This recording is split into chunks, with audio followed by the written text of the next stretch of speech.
नमस्कार। गायत्री स्नातकोत्तर कॉलेज सांचौर की ऑनलाइन क्लास में आप सभी का स्वागत है। प्रिय विद्यार्थियों, आज हम बीए पार्ट सेकंड में इतिहास, विश्व इतिहास में औद्योगिक क्रांति के टॉपिक में आज हम पढ़ने जा रहे हैं कि औद्योगिक क्रांति का सूत्रपात इंग्लैंड में ही क्यों हुआ था। तो देखिए, ये प्रश्न बार बार समझा जाता है कि पुनर्जागरण विश्व में इटली में हुआ, लेकिन औद्योगिक क्रांति का सूत्रपात इंग्लैंड में। तो हम मोटे तौर पर समझ सकते हैं कि औद्योगिक क्रांति की शुरुआत उस स्थान पर होती है जहां उद्योगों के लिए अनुकूल सुविधाएं प्राप्त होती हैं, और ऐसी अनुकूल सुविधाएं उद्योगों के लिए बुनियादी सुविधाएं यूरोप के इंग्लैंड में थी। इसी कारण औद्योगिक क्रांति का सूत्रपात है वो इंग्लैंड में हुआ था। अब औद्योगिक क्रांति इंग्लैंड में होने के क्या क्या कारण हैं, उन कारणों को अपने वो पढ़ते हैं। नंबर 1, प्राकृतिक साधनों की सुलभता। तो देखिए,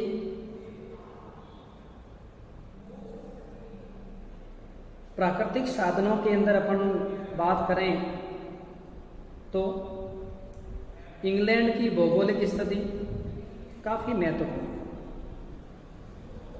इंग्लैंड चारों तरफ से समुद्री तट से घिरा हुआ है,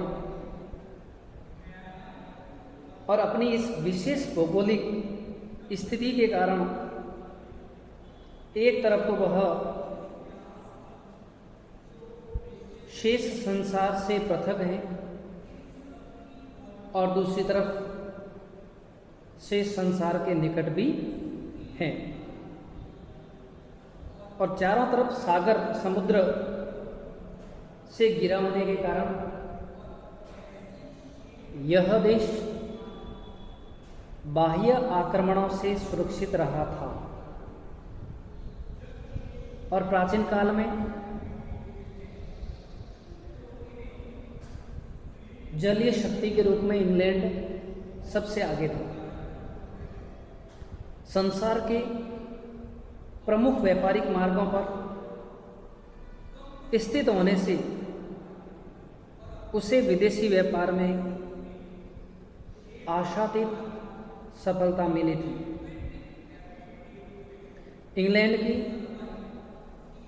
समशीतोष्ण जलवायु तथा स्वास्थ्यप्रद वातावरण ने यहाँ के लोगों को कठिन परिश्रम तथा बौद्धिक विकास के लिए प्रोत्साहित किया था।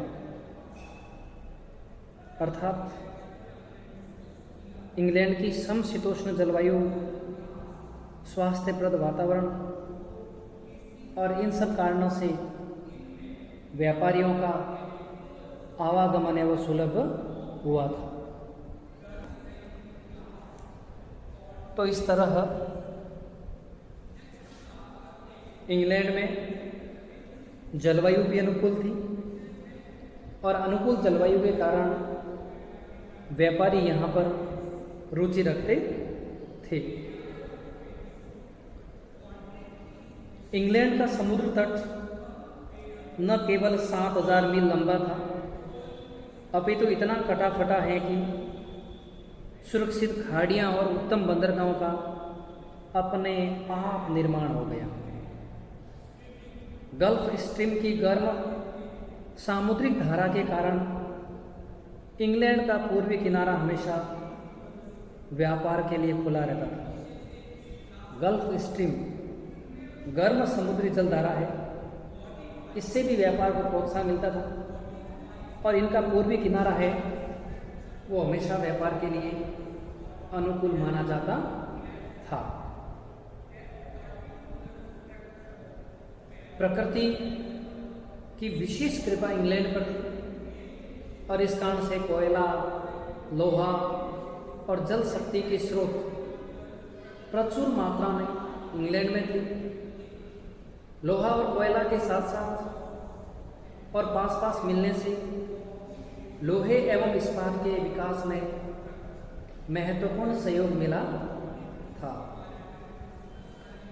कच्चे माल की पूर्ति के लिए इंग्लैंड के पास उपनिवेशों की कमी नहीं थी। इंग्लैंड का विश्व के बहुत बड़े देशों पर अधिकार था। एशिया, भारत जैसे देश से लेकर कई देश इंग्लैंड के औपनिवेशिक शासन में आते थे। इस भौगोलिक परिस्थिति और प्राकृतिक साधनों की कुशलता के कारण इंग्लैंड में औद्योगिक क्रांति है वो शुरू हुई थी। अब हम नंबर 2 पढ़ते हैं कारण में, आर्थिक कारण। तो देखिए, इंग्लैंड में औद्योगिक क्रांति से पूर्व औद्योगिक विकास के लिए आवश्यक पृष्ठभूमि का निर्माण हो चुका था। लोहा, ऊन और जहाज निर्माण उद्योग अत्यंत विकसित अवस्था में थे, अर्थात वहाँ पर आधारभूत उद्योगों में लोहा, ऊन और जहाज निर्माण है वो इंग्लैंड में बहुत श्रेष्ठ अवस्था में था। विदेशी व्यापार में अधिक मुनाफा कमाने की दृष्टि से संयुक्त पूंजीवादी कंपनियों तथा बैंकिंग व्यवसाय का भी विकास हो चुका था, अर्थात बढ़ते व्यापार और मुनाफे को देखते हुए कई पूंजीवादी कंपनियां, बैंकिंग सोसाइटियां, बैंक आदि स्थापित हो चुके थे और इससे भी व्यवसाय सुलभ हो रहा था। इंग्लैंड के लोगों में नए नए आविष्कारों के प्रति रुचि थी। चूंकि इंग्लैंड में उस समय श्रमिकों का अभाव था, श्रमिक थोड़े कम मिल पा रहे थे और श्रमिकों के अभाव के कारण बढ़ती आवश्यकता को पूरा करने के लिए नई नई मशीनें और नए नए यंत्रों का आविष्कार हुआ था। औद्योगिक विकास के लिए पर्याप्त पूंजी होना आवश्यक होता है। 16वीं सदी के शुरू से ही इंग्लैंड के लोग सामुद्रिक लूटमार, दास व्यापार तथा विदेशी व्यापार वाणिज्य से काफ़ी धनी बनते जा रहे थे, अर्थात उस समय इंग्लैंड के लोग समुद्री व्यापार में, लूटमार में भी तेज थे, विदेशी व्यापार वाणिज्य भी काफ़ी था। इस कारण से उनमें धनाढ़ता आ रही थी। बैंक ऑफ इंग्लैंड के नेतृत्व में इंग्लैंड की बैंकिंग व्यवस्था ने व्यापार को सुलभ किया, पूंजी का संचय किया और उद्योगों को बढ़ाने में प्रोत्साहन है वो दिया। 1760 ईस्वी तक इंग्लैंड का विदेशी व्यापार काफ़ी विस्तृत था। इंग्लैंड को कच्चा माल उनके उपनिवेश गुलाम राष्ट्रों से मिल जाता था और उसे वे अपने देश में मशीन व तकनीकी की मदद से उत्पादन करते और वापस उन गुलाम राष्ट्र के बाजार में भेज देते। इंग्लैंड की सामुद्रिक शक्ति भी अजेय थी और उसके व्यापारियों को विश्वास था कि इस शक्ति द्वारा उनके व्यापारिक जहाज़ों की सुरक्षा की जा सकेगी।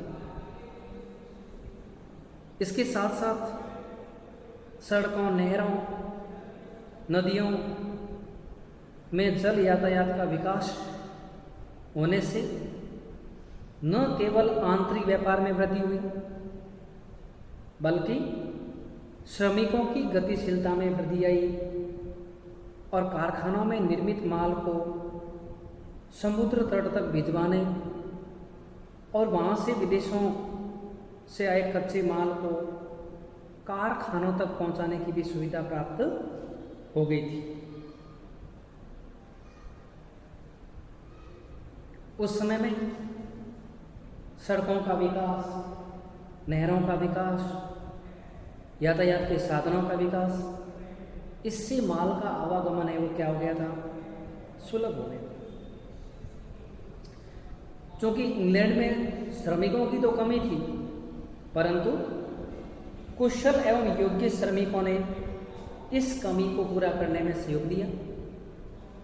यूरोप के अधिकांश देशों में आंतरिक शांति का अभाव था और इसलिए उन आंतरिक अशांति वाले राष्ट्रों से बड़ी संख्या में मजदूर, कुशल कारीगर, कुशल श्रमिक भागकर इंग्लैंड आ गए, क्योंकि उनका मानना था कि इंग्लैंड शांति प्रिय है, विदेशी आक्रमणों से बचा हुआ है, व्यापार की संभावना है, उन्हें रोजगार मिल जाएगा, इसलिए वे पलायन करके हैं वो आए थे।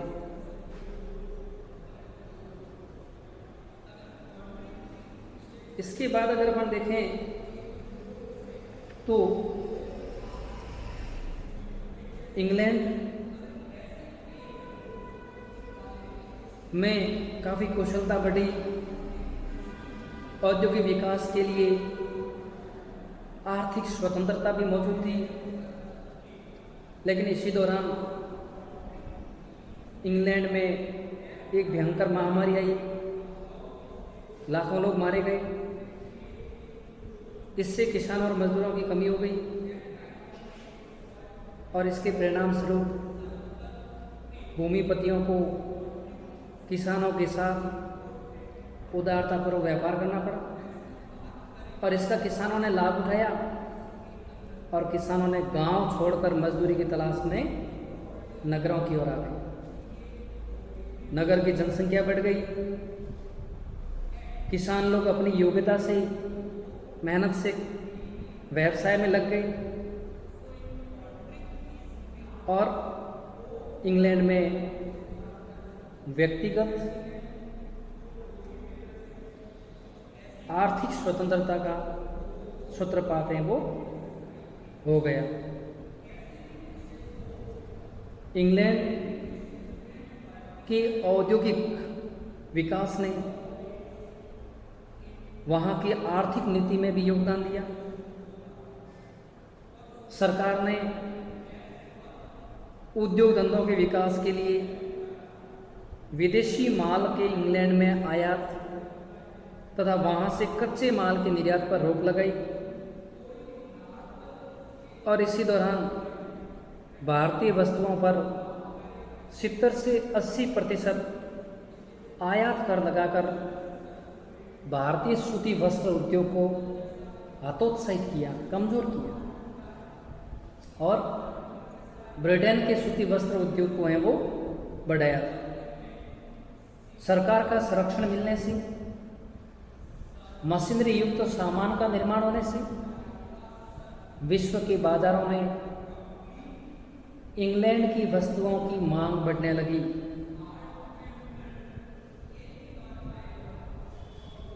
कुछ विद्वानों के अनुसार भारत में अंग्रेजों व बंगाल के नवाब सिराजुद्दौला के मध्य 1757 ईस्वी में प्लासी का जो युद्ध हुआ था, इस युद्ध के बाद भारतीय पूंजी बड़ी मात्रा में इंग्लैंड भेज दी गई थी। जैसा कि अपन ने पढ़ा था मीर कासिम, मीर जाफ़र जैसे बंगाल के नए नवाब अंग्रेज़ों की कठपुतली थी और वे कंपनी व अंग्रेज़ अधिकारियों को खुश करने के लिए अनाप धन दे रहे थे। जानकारी मिलती है कि उनके राज्य के सोना, चांदी, धन, कीमती आभूषण, वस्त्र आदि सभी ब्रिटेन को बड़ी संख्या में उन्होंने वो दिए थे खुश करने के। तो इस तरह ईस्ट इंडिया कंपनी के व्यापारी अधिकारी बंगाल से अत्यधिक धन लूटकर इंग्लैंड ले गए और इंग्लैंड में उद्योग धंधों में उस धन का निवेश किया। इससे वहाँ के उद्योग हैं वो फलने फूलने लगे। ब्रिटेन में निर्मित माल के लिए भारत जैसे औपनिवेशिक देश के बाजार सुलभता से मिलने लगे। भारत में अंग्रेजों की सरकार थी, इस कारण से ब्रिटेन से आने वाला माल भारतीय बाजारों में छा गया। भारतीय माल अधिक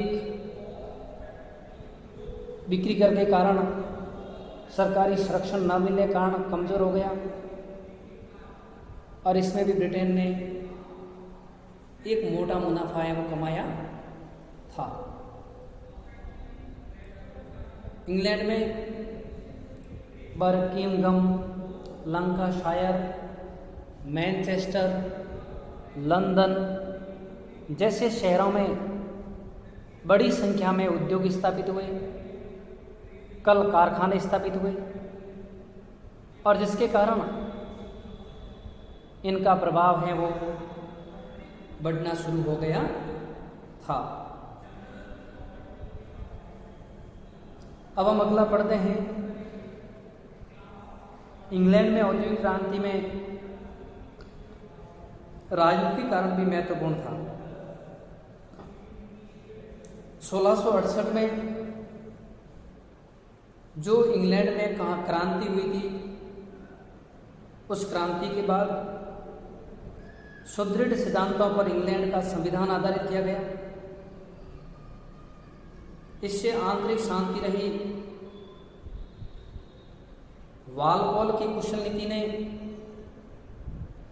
इंग्लैंड के राजनीतिक और वित्तीय स्थायित्व को और भी अधिक बल दिया। यूरोप के अन्य देश